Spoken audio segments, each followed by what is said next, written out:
कुसुम जी ने अपने बेटे दिनेश की शादी आरती के साथ बड़े ही धूमधाम से की। आरती अपने नाम के अनुरूप ही आरती और मधुर स्वभाव की थी। आरती ने आते ही अपने स्वभाव से सबका दिल जीत लिया। अब दोनों पति पत्नी को हनीमून पर जाना था, पर अभी दिनेश को ऑफिस के कुछ जरूरी प्रोजेक्ट को पूरा करना था। इसीलिए 15 दिनों के बाद जाने का तय हुआ। घर से सारे मेहमान भी चले गए थे। अब दिनेश अपने ऑफिस के काम में व्यस्त रहता था और कुसुम जी और आरती अपनी बातें करते रहते थे। कुसुम की बड़ी बेटी भी अपने ससुराल वापस जा चुकी थी। एक दिन कुसुम जी आरती को अपने हनीमून का एल्बम दिखा रही थी। एल्बम को देखते हुए आरती ने कहा, अच्छा, आप और पापा जी हनीमून पर मनाली गए थे। आपकी फोटो कितनी अच्छी आई है। माँ, आप तो आज भी वैसी ही लगती हो और पापा जी के जाने के बाद आपने चेहरे पर उदासी ओढ़ रखी है। उसे उतार फेंकिए। अब मैं आ गई हूं तो सब संभाल लूंगी। आपकी आंखों में कभी आंसू नहीं आने दूंगी। आरती ये बोल ही रही थी कि उसकी नजर एल्बम की फोटो पर पड़ी। उसने उत्सुकता से पूछा, माँ, ये फोटो किसकी है? इसमें तो कोई नजर नहीं आ रहा है।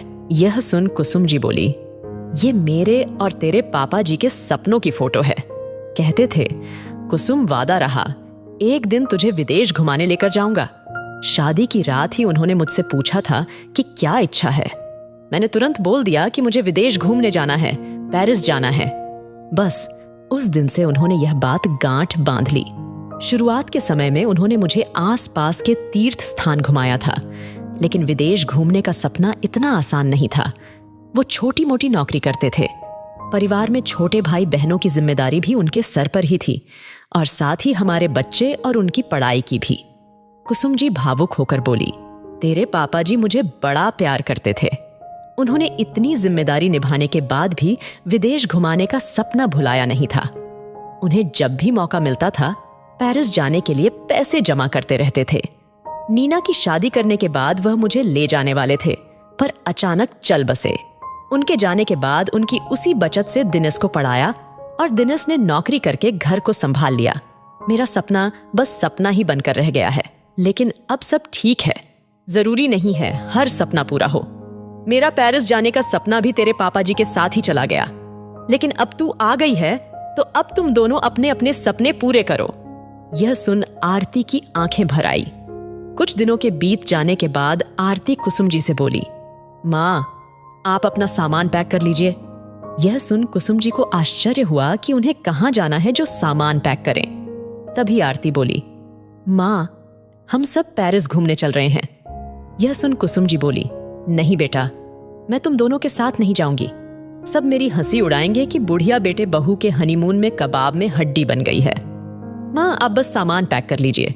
मैं और दिनेश 3 दिनों के लिए मनाली हनीमून पर जा रहे हैं। वहां से लौटकर हम दोनों, नीना दीदी और आप, हम सब मिलकर पेरिस चलेंगे। आरती की बात सुनकर कुसुम जी को आश्चर्य हुआ। लेकिन तुम दोनों तो हनीमून पर विदेश जाने वाले थे ना, तो फिर तुम मनाली क्यों जा रहे हो? यह सुन दिनेश बोला, माँ, आरती ने आपका सपना सुना और मुझे मनाली जाने के लिए तैयार किया। फिर आरती ने मुझ पर जोर डाला कि हम सब माँ को घुमाने पेरिस लेकर जाएंगे। माँ, बेटा भी तो माँ का सपना पूरा कर सकता है। जब माता पिता बच्चों का हर सपना पूरा करते हैं तो बच्चों की भी जिम्मेदारी बनती है कि उनकी परवरिश में माता पिता के जो सपने अधूरे रह गए हैं उन्हें वह पूरा करें। वैसे भी नीना दीदी भी जाने को तैयार हो गई हैं और बच्चों को जीजू संभाल लेंगे। तो माँ, आप बस बेफिक्र होकर हमारे साथ चलो। आपका सपना हम बच्चे मिलकर पूरा करेंगे। यह सुनकर कुसुम जी रोने लग गई। उनके आंसू थम ही नहीं रहे थे। आरती जैसी बहू पाकर तो वह निहाल हो गई थी।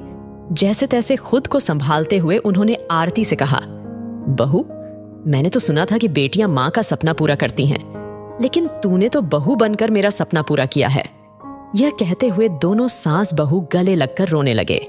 यह देख दिनेश ईश्वर को धन्यवाद दे रहा था कि उसे आरती जैसी पत्नी मिली। दोस्तों, इस वीडियो के बारे में आपकी क्या राय है? नीचे कमेंट करके जरूर बताएं और इसी तरह की बेहतरीन वीडियो देखने के लिए हमारे पेज को जरूर फॉलो करें। धन्यवाद।